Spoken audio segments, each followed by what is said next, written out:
tutti!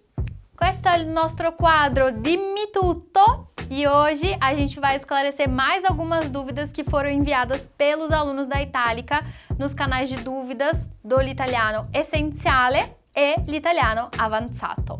E a primeira pergunta de hoje foi enviada por uma aluna que gostaria de em quais contextos e para que serve, né? Quando que a gente pode utilizar a palavra ogni, que é muito comum em italiano.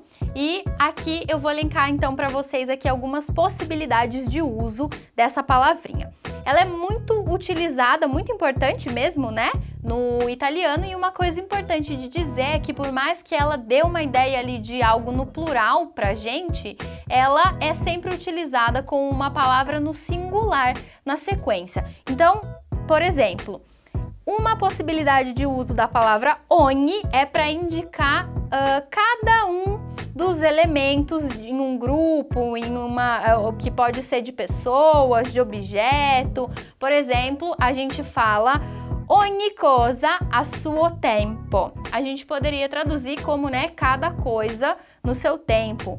Ogni bambino è speciale. Então, cada criança é especial. Ou a gente também pode traduzir dizendo, né, todas as crianças são especiais. A gente diz, né, por exemplo, ogni giorno vado in palestra. E a gente pode traduzir como cada dia, né, eu vou à academia, ou então todos os dias eu vou à academia. Então, a gente pode fazer essa relação e essa tradução para o português. Ogni também pode indicar a mesma coisa que qualsiasi, qualunque in italiano, no? Io mangio ogni tipo di verdura. Vuol dire che eu como todos os tipos de verdura, né? Qualsiasi tipo di verdura, qualunque tipo di verdura. Um outro uso da palavrinha ogni é com valore distributivo, diciamo, no? Ogni pode indicar também o período de tempo que ocorre ali entre a repetição de algumas situações. Então, eu posso dizer, por exemplo, vado al mare ogni 2 mesi, né? Então, a cada 2 meses eu vou ao mar, eu vou para a praia, né? Então, indicando ali esse período, né? Lui deve prendere una pastiglia ogni 6 ore. Então, quer dizer, né, ele precisa tomar ali uma pastilha, né, utilizar ali uma pastilha a cada 6 horas, então indicando também esse período de tempo entre ações repetidas. A próxima pergunta é bastante interessante também e é sobre o uso das palavras tavolo e tavola. A gente sabe, é bastante comum, né, ouvir essas duas palavrinhas, mas vocês sabem quando que a gente usa uma, quando a gente usa outra? Tavolo pode indicar qualquer tipo de mesa. Então, a gente fala, por exemplo, il tavolo di legno, il tavolo da lavoro, il tavolo della cucina, né, a mesa. Já a palavra tavola, ela é utilizada quando a gente tem a mesa posta, pronta para comer, que em italiano a gente pode chamar, né, dizer que é la tavola apparecchiata. Então, a mesa já posta ali para comer. Inclusive, a expressão que a gente fala aqui em português, né, tá na mesa para chamar as pessoas para comer, em italiano é a tavola. Seria essa a expressão, né, a tavola, ou seja, tá na mesa, tá pronta aqui para comer. Mas quando a gente vai também para um restaurante, ali a gente quer reservar, mesmo nesse caso a gente vai usar o masculino também. Então a gente pode dizer, né, un tavolo per due, un tavolo per tre. Então esses são os contextos e a pequena diferença entre essas duas palavrinhas quando elas vêm utilizadas. Uma outra pergunta que foi enviada por um aluno para a gente e que é uma dúvida muito interessante, inclusive alunos, pessoas que já têm um contato até maior com o italiano, às vezes ficam ali com essa dúvida, que é entre as expressões avere senso e fare senso.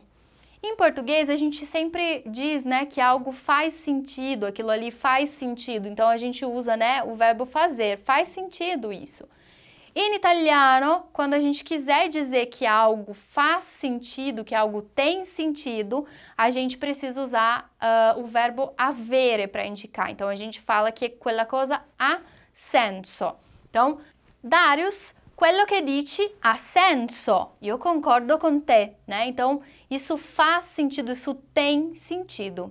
Já a expressão fare senso, né, em italiano, ela indica que aquela coisa ali, ela te dá uma sensação meio ruim. Às vezes é algo que te faz até mesmo vir, a gente pode até dizer, te fa venire la náusea, por exemplo, não? Então, um exemplo de uso seria de uma pessoa que não gosta de ver sangue ali, ela pode dizer, la vista del sangue mi fa senso.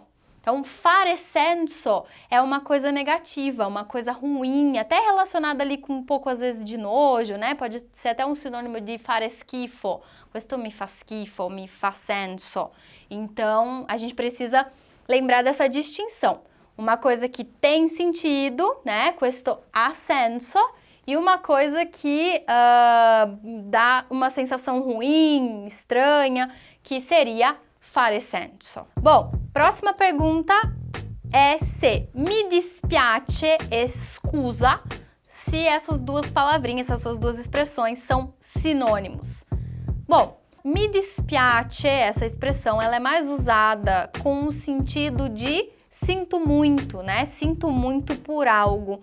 Geralmente ela vem usada quando a gente não tem responsabilidade, né, por uma coisa ali que aconteceu, mas a gente se sente ali meio mal, né, com isso, ou a gente quer dizer que sente muito por alguma situação.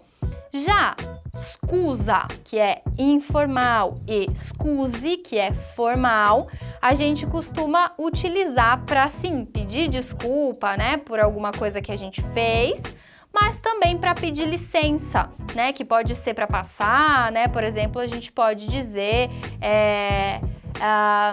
scusi, posso entrare, né? E nesse caso, a gente também poderia substituir por permesso, né? Para pedir permesso de entrar, de passar em algum lugar.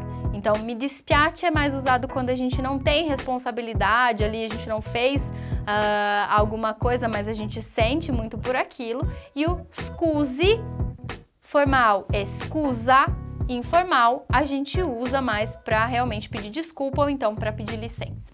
E a última pergunta de hoje é relativa à posição dos pronomes em uma frase em italiano. Uma aluna perguntou pra gente, né, se tem diferença ela dizer io mi sveglio alle 7 ou então io sveglio-mi alle 7. Na maioria dos casos, claro que existem exceções, existem situações que vão exigir o pronome lá no final, mas na maioria dos casos, a posição clássica, digamos, né, dos pronomes em italiano é antes do verbo. Então, por isso que a gente fala io mi chiamo, a gente pode dizer lui si preoccupa tanto, tu ti senti bene, né? Então, esses pronomes, eles vão vir geralmente antes do verbo. E eu queria aproveitar para comentar algo interessante, que quando a gente tem os verbos modais, que são volere, potere e dovere, nesses casos específicos a gente pode escolher a posição do pronome, que ele pode vir antes do verbo, então, por exemplo, mi puoi aiutare, né? Ou então depois do verbo lá grudadinho com o infinitivo, a gente pode dizer puoi aiutarmi, né? Io ti voglio vedere ou io voglio vederti. Io vi devo salutare ou io devo salutarvi. Então, com os verbos modais, a gente tem essa liberdade de escolher se vai colocar o pronome lá no comecinho ou no final. A única coisa que a gente não pode fazer e que é bastante comum confundir, principalmente associando com o português, é colocar o pronome no meio e dizer, por exemplo, puoi mi aiutare, voglio ti vedere. Isso a gente não pode fazer. Então, nos casos dos verbos modais, ou a gente coloca lá no comecinho ou lá no final. Então, resumindo, a posição clássica dos pronomes em italiano é antes dos verbos. Com os modais, a gente tem essa flexibilidade de escolher se coloca lá no comecinho ou lá no fim. E existem outras situações ali que a gente vai comentar mais adiante também a respeito do imperativo, por exemplo, que a gente precisa ficar atento a essa posição dos pronomes. Bom, esse foi mais um vídeo do nosso quadro Dimmi Tutto. Eu espero muito que vocês estejam gostando e deixem então aqui, né, um like, um comentário pra gente saber. Se vocês estiverem gostando também e tiverem interesse, né, de poder enviar essas dúvidas, conversar ali com a gente esclarecer, a gente convida então vocês para conhecerem um pouco mais do nosso curso. Aqui embaixo do vídeo a gente deixa os links para vocês, para quem tiver interesse em conhecer um pouquinho mais e poder também fazer parte da família Itálica. Grazie mille e alla prossima!